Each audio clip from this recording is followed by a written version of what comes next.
পুরুষদের চোখে আল্লাহ তাআলা নারীদেরকে সুন্দর করে বানিয়েছে। নারীদের সৌন্দর্য দেখলে পুরুষ পুলকিত হয়। এজন্য পুরুষের জন্য স্পেশালি আল্লাহ তাআলা জান্নাতের ভিতরে হুরুল জান্নাহ রেখে দিয়েছে। হুরুল জান্নাহ আল্লাহ বলেছেন আজওয়াজুম মুতাহহারা, এই হুরগুলো হবে পবিত্রা।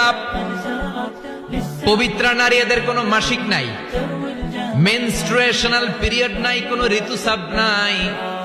এই হুরের কোনদিন হায়েজ হয় না, কোনদিন নেফাস হয় না।